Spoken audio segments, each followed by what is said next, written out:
नमस्कार मंडळी, आणखी एका नवीन व्हिडिओमध्ये मी सर्वांचं स्वागत करते. आज मी एक पेंडी पालकाची घेतलेली आहे.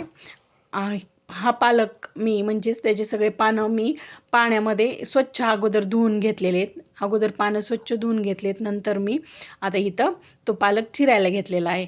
या पालकाचे पानं बारीक बारीक असे चिरून घ्यायचे, एकदम छोट्या साईजमध्ये कट करून घ्यायचा आहे पालक.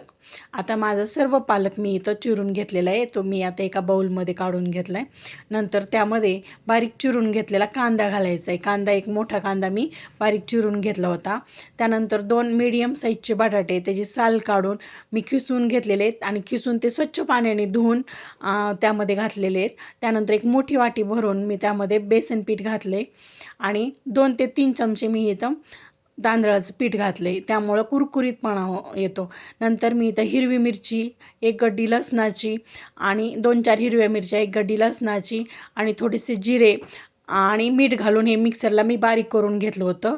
त्याचा ठेचा तयार करून घेतला होता, तो घातला. नंतर धणे पावडर घातली 1 चमचा, नंतर चिमूटभर सोडा घातला आहे, नंतर ओवा घातला 1 चमचाभर आणि हे सर्व जिन्नस घातल्याच्या नंतर शेवटी मी काय केले, त्यामध्ये थोडेसे तिळही घातलेले आहेत.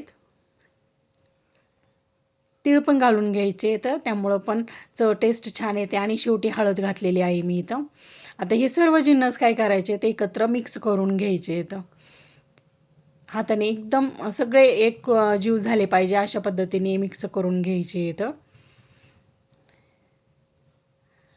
आणि नंतर त्यामध्ये थोडं थोडं पाणी घालून हे पीठ चांगलं मळून घ्यायचे. आपल्याला आज पालक पकोडे बनवायचे इथं, त्यासाठी ची ही तयारी चालू आहे.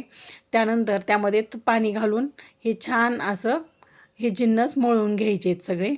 आणि त्यामध्ये पीठ मात्र जे बेसन पीठ आपण घातले ना ते प्रमाणातच घालायचं आहे, की जेणेकरून आपल्या पालकाची टेस्ट त्या वड्यांना आली पाहिजे.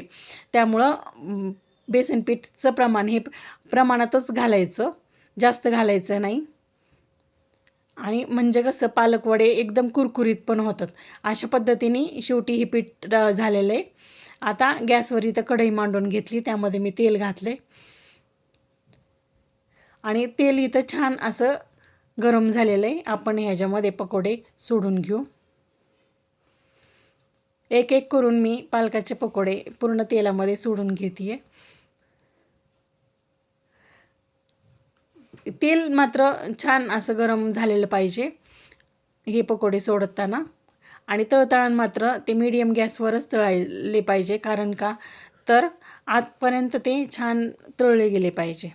मुलं अशी पालक भाजी किंवा कोणतेही भाज्या अशा खात नाहीत, पण अशा पद्धतीने जर आपण पालकाचे किंवा कोणत्याही पालेभाज्यांचे वेगवेगळे पदार्थ जर करून खाऊ घातले तर नक्कीच मुलं खातात. पालकामध्ये आयर्न, कॅल्शियम याचं प्रमाण हे जास्त असतं. त्यानंतर लोहही असतं पालकामध्ये.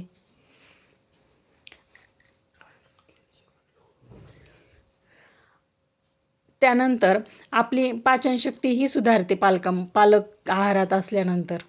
अशा पद्धतीने पालकाची भाजीचे मी पकोडे इथं केलेले आहेत. आता पहिला घाणा आपला इथं तयार आहे. अगोदर काय करायचं, खालची बाजू छान अशी तळून घेतल्याच्या नंतरच हे पकोडे उलटे पालटे करून घ्यायचे. आता पहिला घाणा इथं तळून तयार झालेला आहे. अशा पद्धतीने सर्व पालकाचे पकोडे मी तळून घेतलेले आहेत, पाहू शकता तुम्ही. त्याबरोबर मस्त अशी मिरचीही तळलेली आहे. आणि हे पालकाचे पकोडे तुम्ही सॉसबरोबर किंवा तसेचही खाऊ शकतात. आणि चहाबरोबर हे कुरकुरीत पकोडे खूप छान लागतात. बाय.